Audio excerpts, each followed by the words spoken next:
Voltando aqui, pessoal, a gente falar um pouco sobre os tipos de dados, tá? Que o PostgreSQL, que é o banco, o SGBD que a gente vai usar, quais são os tipos de dados que ele aceita, tá? Qual é a nomenclatura dos dados? Quando a gente vai criar alguma tabela, a gente precisa informar, né, o tipo desses dados, se é numérico, se é um número inteiro, se ele vai ter casas decimais, se vai ser o texto, se vai ser uma string só, e qual o tamanho dela. Então a gente tem alguns tipos de dados, a gente tem os tipos de dados numéricos, a gente tem essa tabelinha aqui, ela vai ficar disponível aqui, o nome delas são esse aqui. A gente provavelmente vai ficar sempre no integer, numeric, real, tem, então essa tabelinha vai ficar por consulta, a gente vê baseado em quantos tamanhos você quiser, tá vendo a faixa? 1, 2, 3, 4, 5, 6, 7, 8, 9, 10.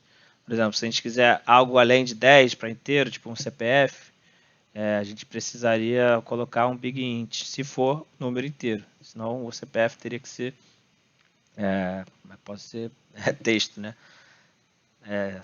É isso. Depende basicamente do tamanho que você quer dos seus números. Se você quiser um número pequeno, você bota o small int. Geralmente o int já resolve grande parte dos números, tá? Então, mas se precisar de um, tem o Big Int, que ele é bem grande, tá? Tem valores decimais aqui também, precisão. A gente tem os tipos de data e hora, tá? O famoso timestamp. Ele é data e hora, tem essa data somente, tem time somente, e aqui você pode colocar com ou sem a zona. Você pode escolher, tá? A zona. Aqui você pega somente a hora do dia e aqui com a zona horária, tá? E também tem um intervalo de data, tá bom? Por exemplo, a gente consegue ver aqui.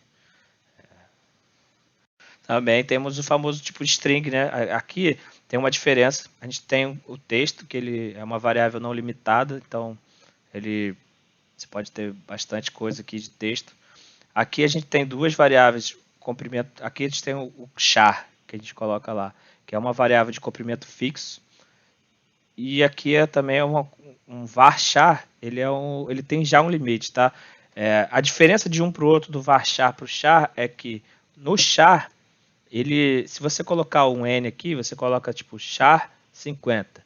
Então, quando a sua coluna, ela vai esperar 50 caracteres ali de texto, tá? Texto pode ser número também, porque ele vai considerar como string, tá?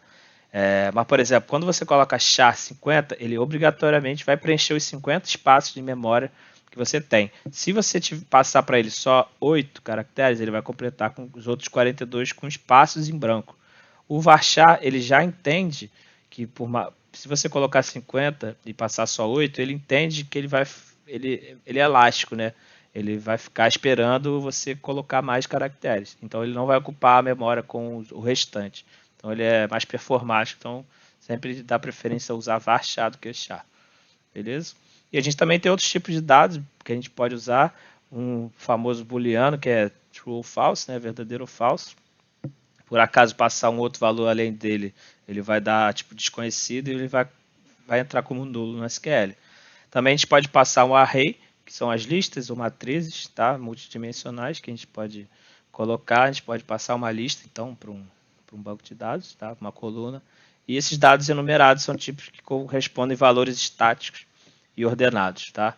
A gente vai focar bem mais nos textos de string, integer e números decimais.